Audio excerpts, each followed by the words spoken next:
Well, thank you, Hannah. Great to be here with everyone tonight. It's great to see some familiar names who have joined the group, and see that my hair's a little bit messy, by the way. So it didn't show up on my little thumbnail, but now that I see myself pinned, it's a little bit of messy hair. So apologize. That's a Sunday. I have to confess, we went out on a bike ride. We were biking the Jordan River earlier today, and I came home and I threw on a Zoom shirt, and I still got my shorts and biking shoes on. So I didn't fix my hair either. But great to be with you all tonight.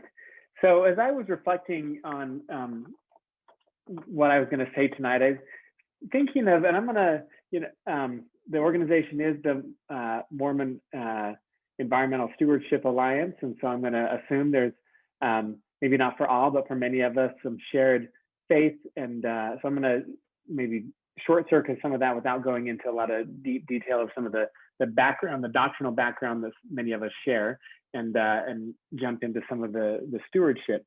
But the first thing was, and I also shouldn't assume that all of us are along the Wasatch Front. I see many probably are, but probably not all of us. But those of us along the Wasatch Front, I grew up in Davis County, just north, live in Salt Lake City now. And one of the things that is ever present here along the Wasatch Front are our mountains. The Wasatch Mountains here, that you always know what way is north and what way is south, because you have that reference of the mountains right there. And if you've ever lived somewhere outside of the Wasatch Front, my wife and I moved to New York City and attended law school there. And so we lived in New York for about 7 years. And it's just so different when you don't have those mountains to have your bearings and know which way is north and which way is south, how to get around without just always having that built-in environmental reminder of an orientation. So I think of those mountains and not only what they mean for us if you're zipping around town trying to figure out where you're going and which way to go, but for me, growing up on the Wasatch Front, it was also a place of refuge for me where I would go as a teenager in high school and in college, go and hike and spend time in those outdoors. And really, not only was it a compass for me as we drive around the Salt Lake Valley, but time in our outdoors here along the Wasatch Front became a place where a compass for me internally, where I found solitude and peace and connected with a greater divine, and connected with myself and came to know myself better and to feel the solitude and inspiration of our natural environment. And so I think we can't neglect especially here as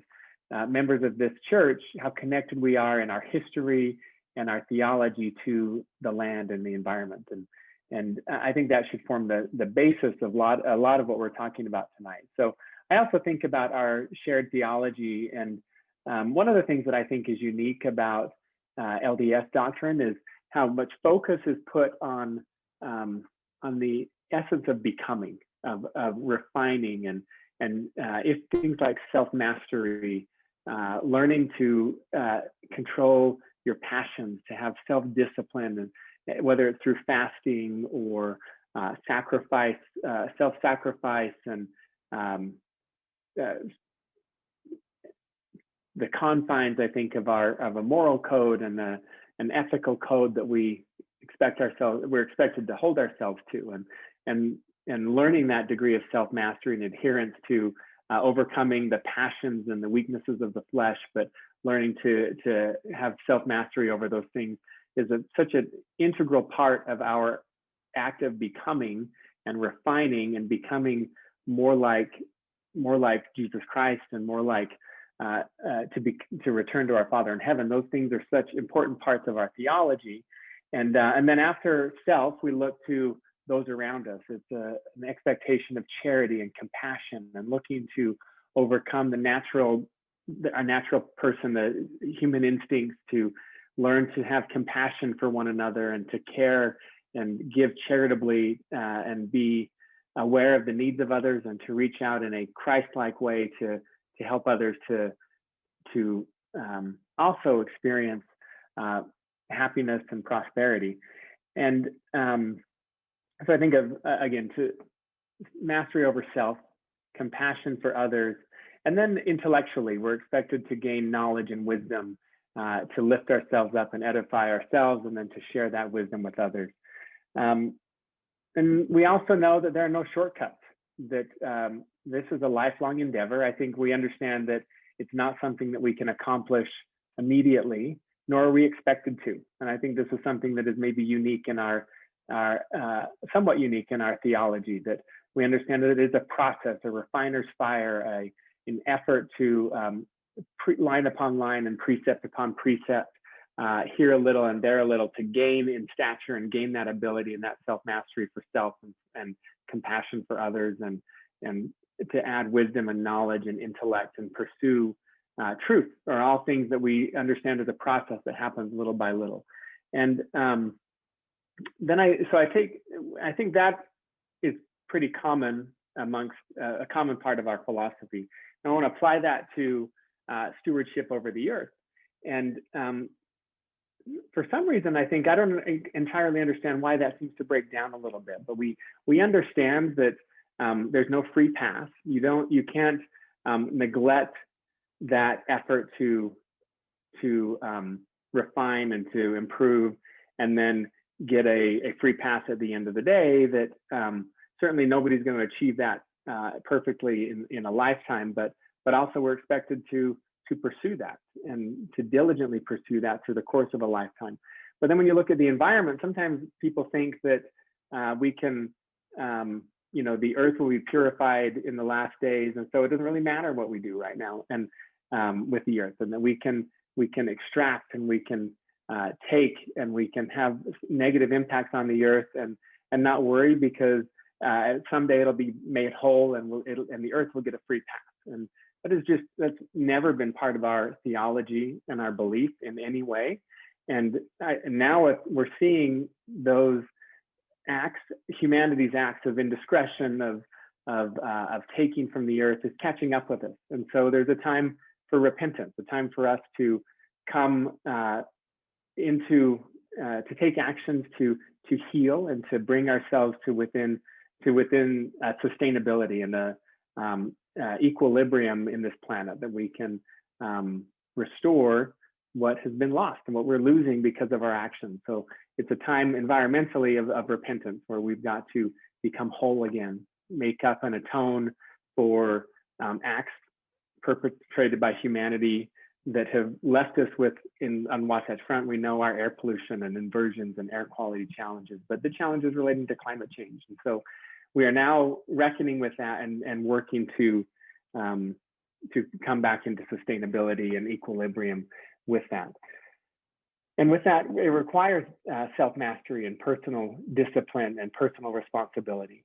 And so the first thing that I would like to highlight is to look for each and every one of us to look internally, and what are we doing to be good stewards of the earth, of the lands, and preserving and protecting lands for future generations. And as we use our land to sustain ourselves, whether it's for food or energy or agriculture, do it in a way that's sustainable, that we leave it for future generations as well. We are, as the title of the group suggests, we're merely stewards. We're not owners of this earth. We are stewards of this earth, and we will pass it on to others and to future generations, and let us be wise stewards that leave it better than we found it. So I wanted to then talk about our personal responsibility and ethics to act in accordance. And then next thing is, as we look externally again, and to look to others and what we can do to support others and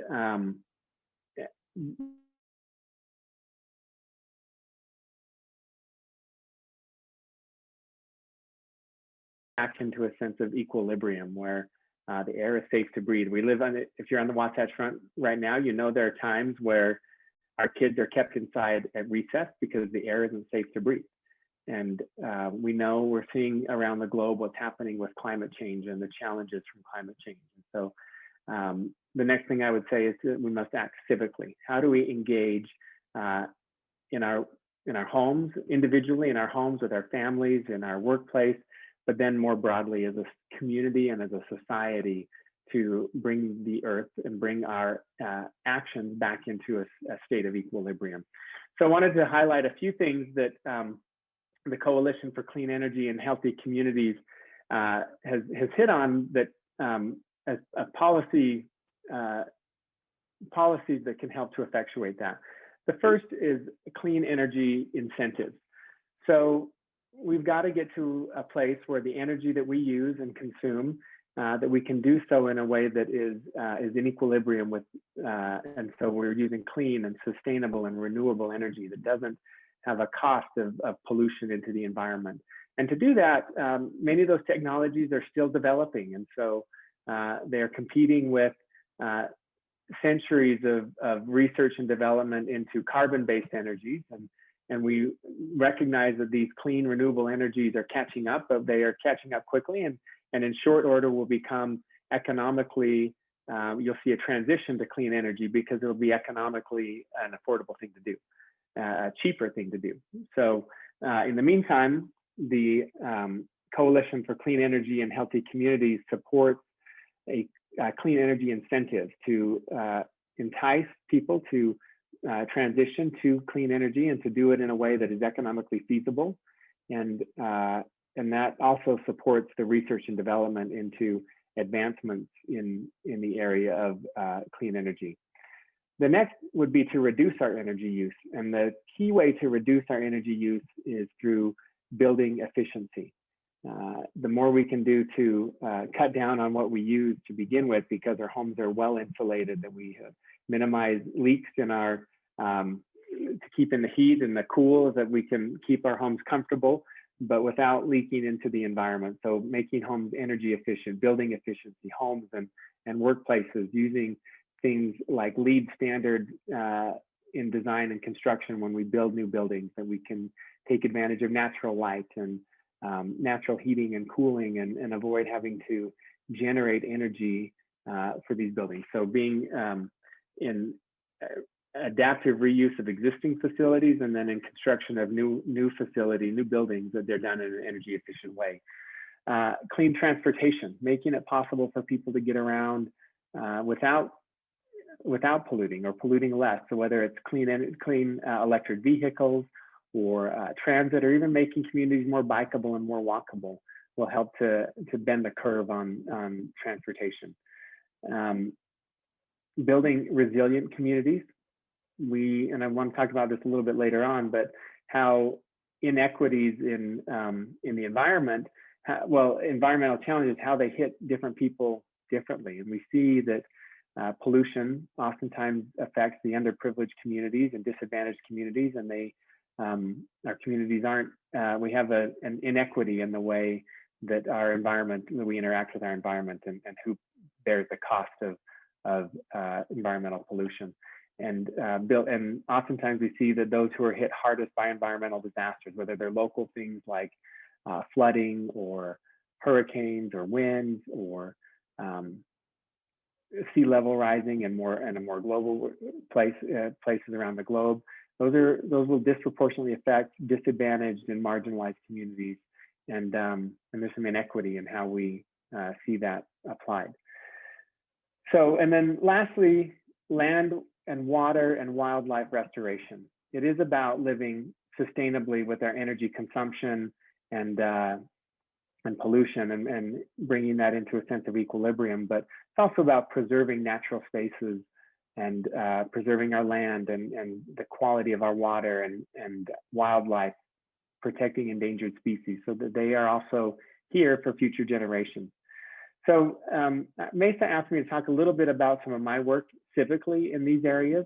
And I wanted to, first of all, talk a little bit about our history here in Utah. So I said that as a faith, we are deeply connected to the land based on our experience, our pioneer heritage, and how we came to settle here on the Wasatch Front, and then how dependent we were on that land for such a long time to have this desert blossom like a rose, that we had to work the land. We had to we were just so dependent on the land for everything to as we settled the Wasatch Front. And I think that codependence with our environment really became deeply infused into our faith and our culture as members of this church, that has affected us, I think, very, very deeply.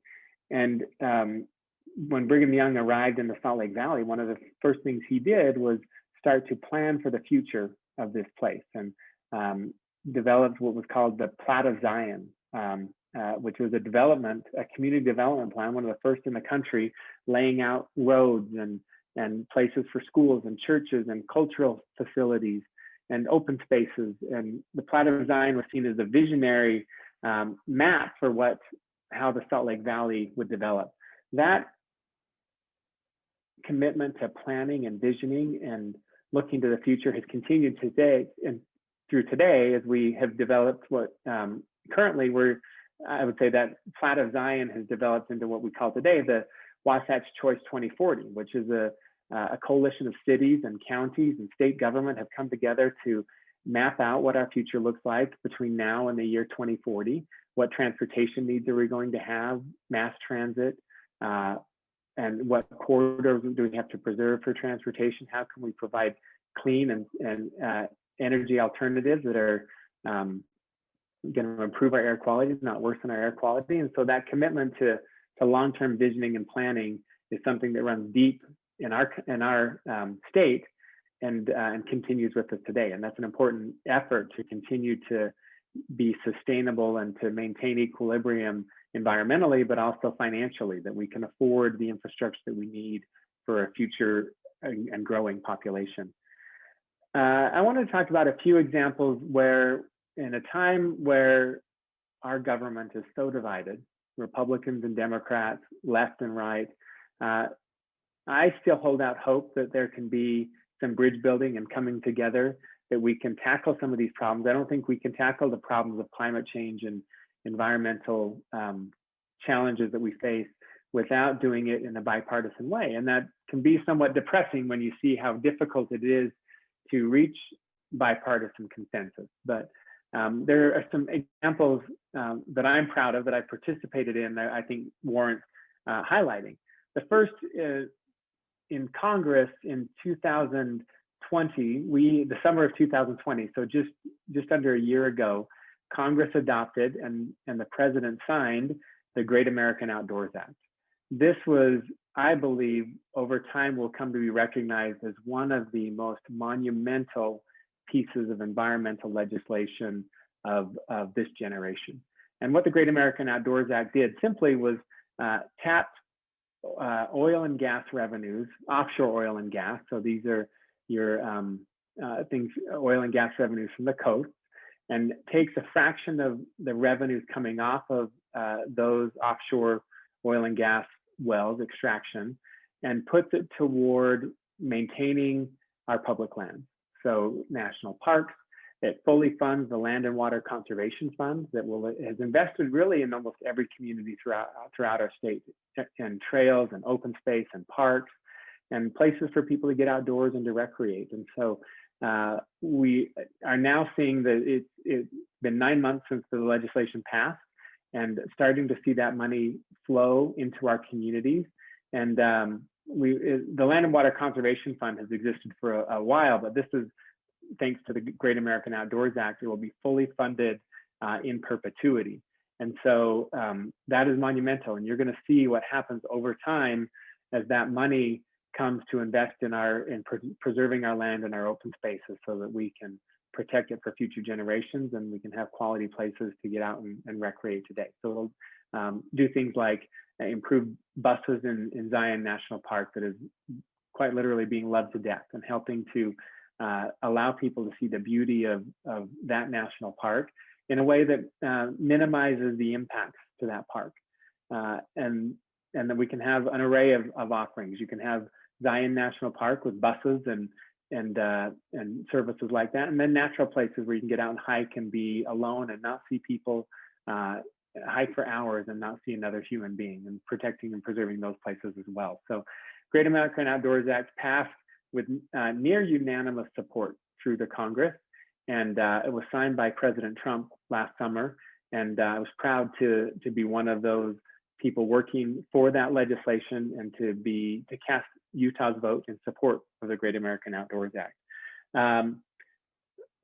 Looking locally, so we do some things locally that I think you should watch and you can help out with as we look to preserve land and open spaces. So when I was mayor of Salt Lake County, we will put on the ballot from time to time voter authorized bond initiatives to pay for open space preservation and conservation.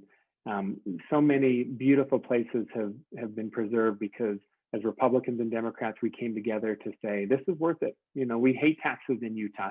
I don't know that anybody loves to pay taxes, but we've said in Utah that we are willing to pay for it if we can protect and preserve spaces for to get outdoors, to hike and to recreate.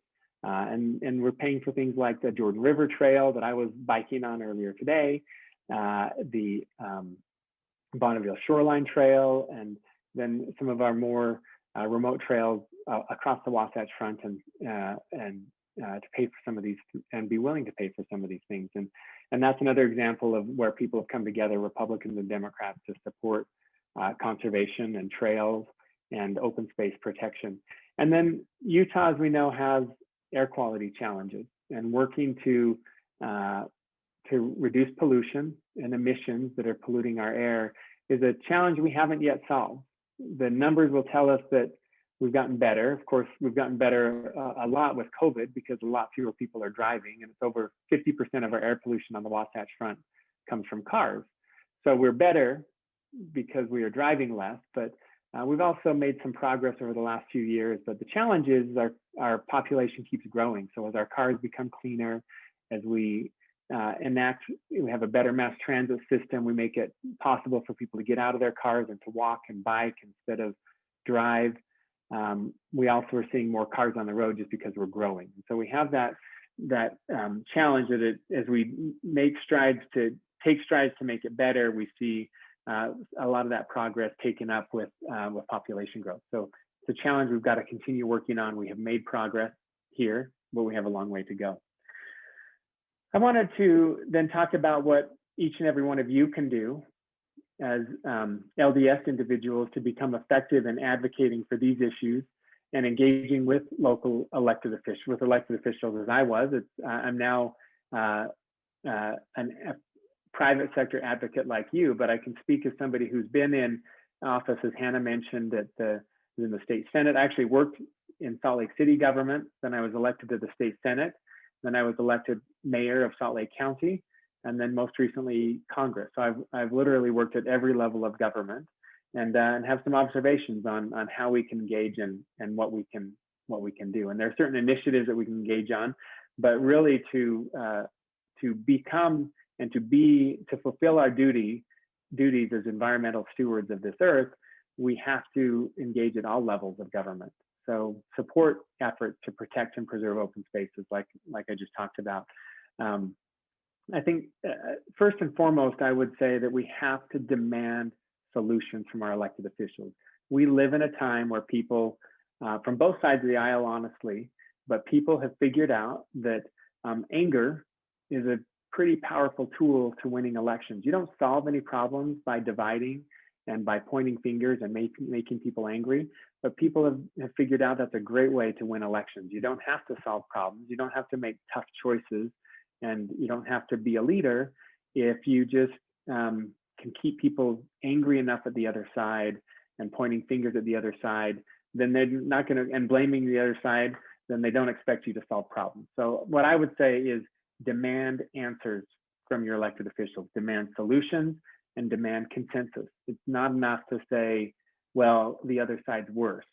We haven't done anything, but the other side's worse. So demand consensus. Expect your elected officials to seek consensus and achieve consensus. And when you see them just pointing the finger at the other side and saying the other side does this or the other side does that, ask them what their solutions are, what they propose, how they propose solving the problem, and stop just pointing the finger. And far too often, I think we just let it go when people pass blame and don't propose solutions. I'm not going to get specific on that because that would be passing blame and not proposing solutions. But I think we've seen it happen. You see it far too often. I would encourage you to engage locally. I talked about some of the open space bonds that happened when I was mayor of Salt Lake County. We have an open space committee that looks to spend funds in protecting and preserving open spaces. We have, in Salt Lake County, we have the Zoo Arts and Parks funding, but wherever you are, there's probably a similar effort to protect and preserve open space. Become advocates for that. Air quality is another one. So demand solutions from our elected officials to improve our air, and then take personal responsibility, do your part to live in equilibrium and harmony with our environment. The last thing that MESA asked me to talk about is how I personally convert my passion on protecting the environment into effective action. So reflecting, as I said, far too often I think we divide. We think of, okay, the church is about how we live as individuals, and the environment's just something different. And as I said at the beginning, I think they're part of the same theology, and our approach to each of these should be the same. And that is, how can I take personal responsibility for my actions, for self-mastery over my actions? And that's not only a health code or a moral code, but it's also an environmental code. What am I going to do to take personal responsibility for my actions and to ensure that my actions are in harmony with those around me, and that I live in harmony with those my neighbors and my community and with the earth. To then look to others. What do I do to help others to feel and enjoy this? So we talk about every member a missionary, and this missionary zeal that members of the church are so famous for. Let's take that, let's apply that into the environmental side. And what can we do to be environmental missionaries? And in my mind, that's not, I don't mean that to be a self-righteous thing. If you're doing missionary work in the traditional context, you're doing it poorly if you are self-righteous and looking down on others. If you want to be an environmental missionary, don't be self-righteous, but let's look and help people to invite somebody to carpool, invite somebody to go out on a hike. I talked about growing up hiking and enjoying the outdoors, and then I went to law school and became a busy professional, and was so happy when friends started inviting me to go out and hike and to reconnect with the land, and it becomes contagious. And so now we take our kids out and we hike, and we take our kids out on bike rides, and helping them to enjoy and appreciate the same connection to the land that I enjoy. Helping others to, like I said, to carpool, to do our part to reduce our carbon footprint, to reduce our impact. And let's apply that same missionary zeal, not in a self-righteous way, but in an inviting, friendly way. Let's fellowship people and invite them to be part of a movement that will bring us a greater equilibrium in how we live and how we interact with this planet. Wanted to talk real quickly about some of the things that are happening right now that you can see. Hannah made some announcements about the infrastructure, but so I talked about how proud I was about the Great American Outdoors Act. We have another piece of environmental legislation that it's not going to do a lot for preserving the outdoors, but it will do amazing things for the environment and to do what we can to reverse climate change and to live more in harmony and equilibrium and sustainability on the planet. And that is the Biden infrastructure plan. So you don't really think of infrastructure as a piece of environmental legislation, but I wanted to highlight some of what is proposed in there. And I think we need to be prepared that legislation will evolve over time. If I were in Congress, I don't know that I'd support it as it stands today, but that's the legislative process that will work, and hopefully we'll come to resolution. But there's some pretty significant things that are happening in this infrastructure bill that we should celebrate, that has incredible potential to help our society come into greater harmony with the earth and where we live. So the plan would invest $85 billion to modernize existing transit and help transit agencies expand to meet demand. So that not only provides cleaner opportunities for cleaner, sustainable transportation, but also transportation equity. We know that access to transportation is such a critical driver of people's ability to succeed and to lift themselves up. So better transportation options creates greater equity, but also can reduce pollution related to transportation. That would effectively double federal funding for public transit. The plan would also invest $175 billion in the electric vehicle market. So that would include tax incentives, rebate program, and a plan to build a nationwide network of vehicle charging stations. So as we invest in electric vehicle technology, you're going to see incredible, that's going to spur research and development to better next generation electric vehicles. What you're also doing is decoupling personal transportation from carbon-based energy. So we recognize that, especially here in Utah, a lot of even our electrical energy is carbon-based. But if we can decouple, then we're going to see that transition to a clean energy economy of utility scale energy production will transition to clean and renewable energy as well. And so investing in an electric vehicle technology and infrastructure will help to advance and reduce that pollution. I think that this is something that could significantly improve our air quality along the Wasatch Front. He's also asking Congress to include $46 billion that would be used to make federal purchases of things like electric cars and charging ports and heat pumps for housing and commercial buildings that would further boost clean energy industry. He allocates $111 billion to rebuild our country's water infrastructure. We've seen Flint, Michigan, amongst other places around the country, where access to clean water really is not something that everybody enjoys. And we're a little bit lucky on the Wasatch Front because we have some of the best water in the country, the cleanest and best tasting, I think, water in the country. But our infrastructure, our water infrastructure is also falling behind, especially as we see climate change affecting where our water comes from and how we receive our water. So we do need an investment in water infrastructure here along the Wasatch Front. So it does things like replace lead pipes and service lines in order to improve the health of Americans and particularly communities of color. It would reduce lead exposure in 400,000 schools and childcare facilities. So if you know anything about lead exposure, you know not only does that take a human toll, lead exposure, but it also has a lifetime toll on individuals and their earning capacity, their intellectual capacity.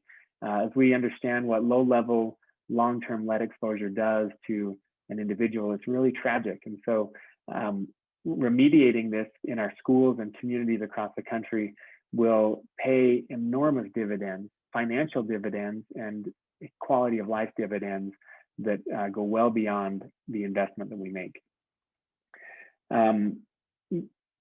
Investing in some of our communities that don't have access to water, some of them here in Utah. I was proud to be one of the lead proponents of the Navajo water rights legislation that will help to get clean water to the Navajo Nation. You know, in a time where we're telling people to wash your hands frequently, the Navajo Nation doesn't have running water. So they're having to truck in water for their own consumption and makes it hard to frequently wash your hands if you can't turn on a faucet and just have water into your home. So expanding water infrastructure here in Utah will be really important especially to some of our underprivileged communities. So Biden's plan also proposes $100 billion in funding to update the country's electric grid and to make it more resilient to climate disasters. We saw what happens when the electric grid fails in Texas. So it also will help spur the transition to clean renewable energy and the energy grid becomes more efficient and effective. It makes dispersed energy generation through utility scale solar and utility scale wind. It makes it more possible rather than only relying on families who will put solar on their rooftops, but allows us to do large scale solar and wind projects. And Utah stands to benefit greatly from that because we have a lot of sun and a lot of land. so we can become a provider of renewable solar energy and even wind energy. So there's a lot of pieces in this legislation.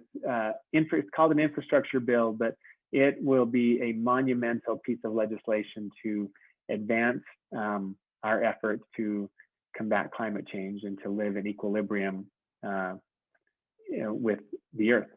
So I just, again, want to reiterate how important I think this is. Our responsibilities to be stewards of the earth is not only make sense as human beings, but it is an ethical and moral obligation for members of our church to be stewards, and not just members of our church, but I think for humanity who are asked to be stewards of this earth, an earth that was created for our benefit, but not for our abuse.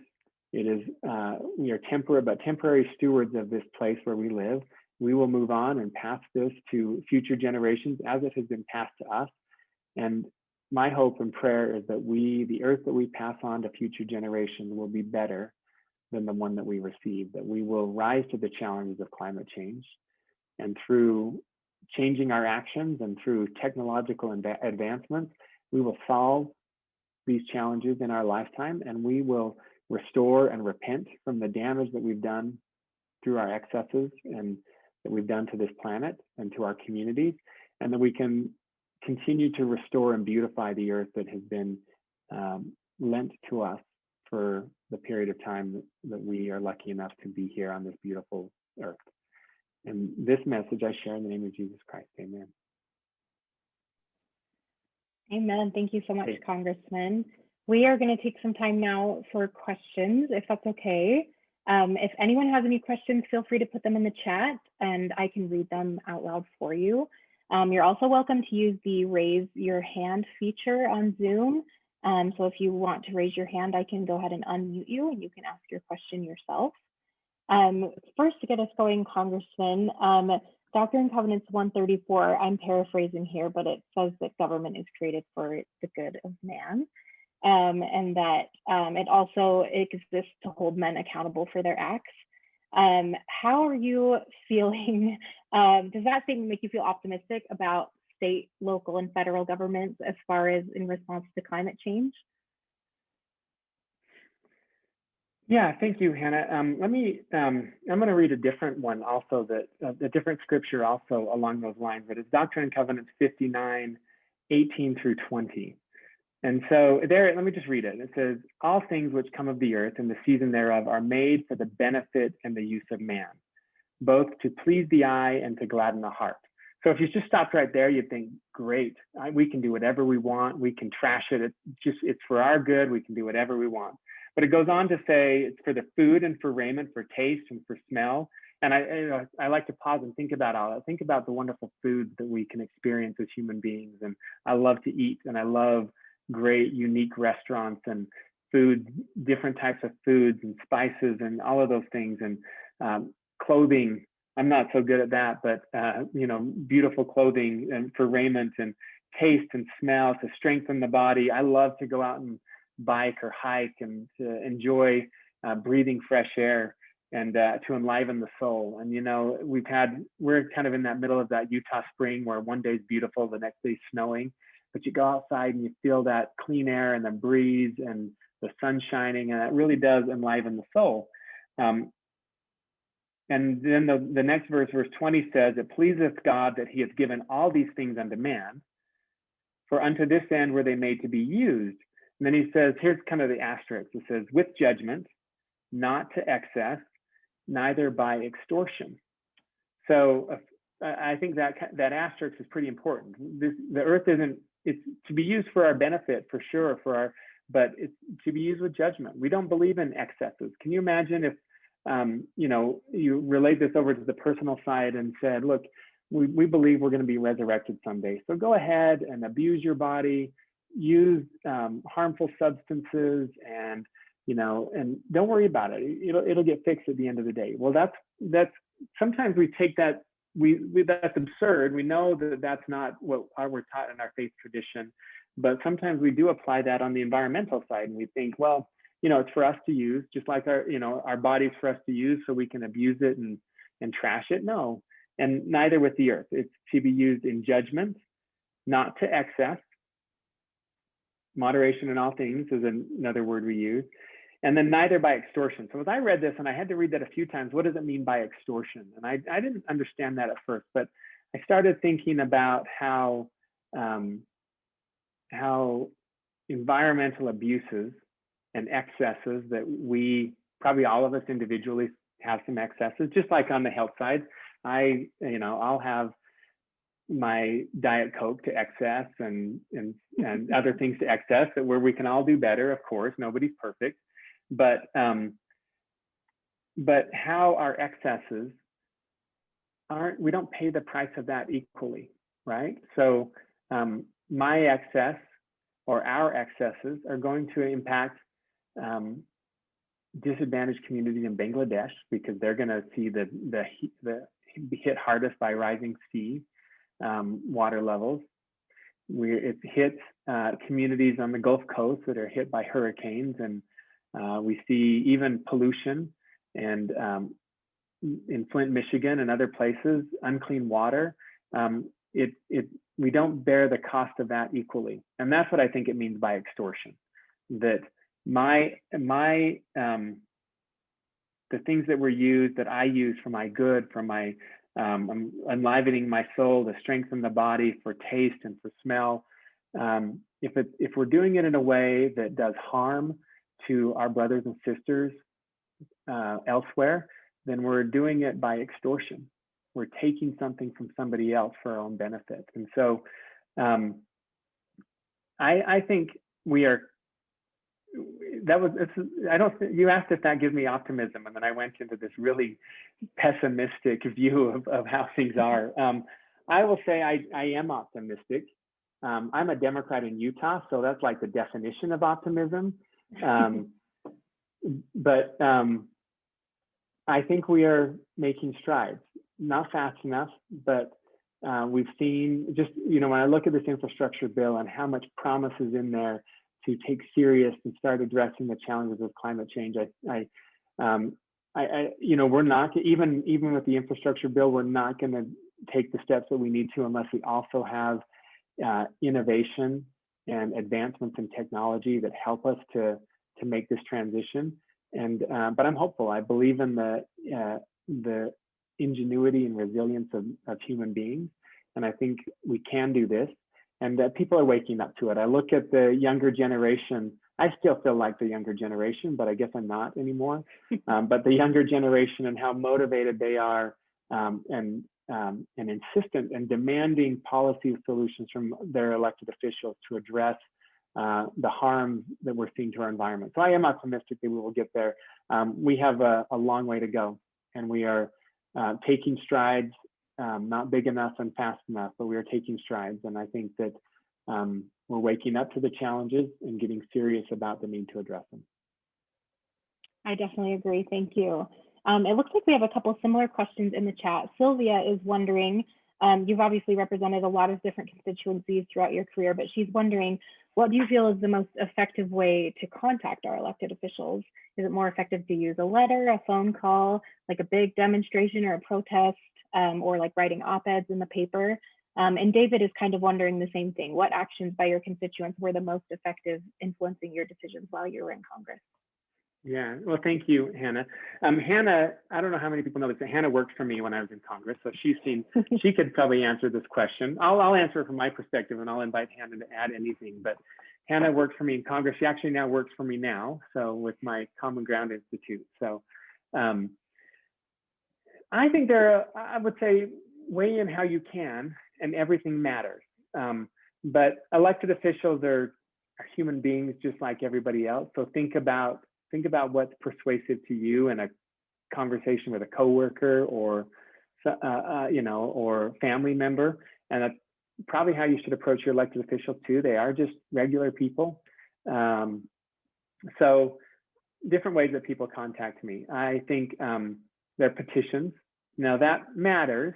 I'll tell you what petitions matter more than others. If it's a click here to contact your elected official and you just click one button and it spams me, and Hannah got a lot of those emails.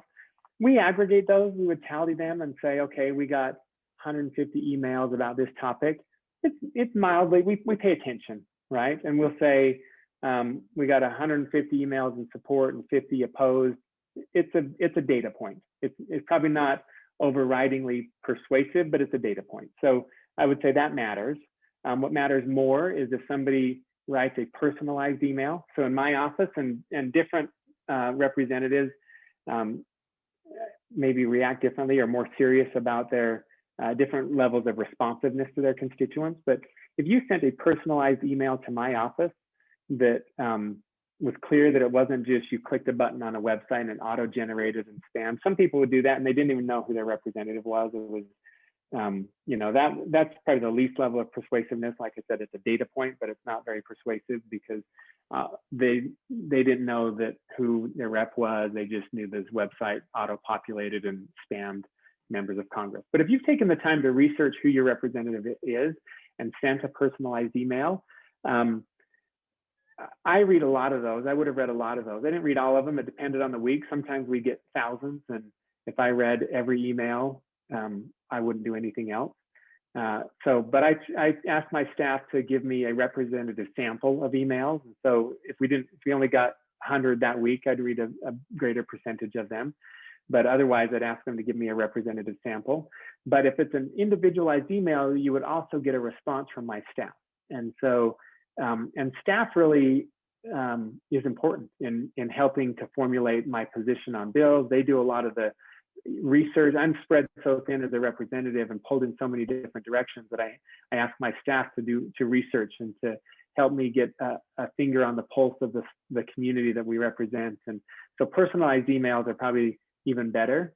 And then personalized conversations. So it was important to me, my perspective going to Congress was that of a mayor. And mayors are, you know, you can talk to your mayor in the grocery store, you can come into the mayor's office and talk to the mayor. And I wanted to keep that same level of accessibility.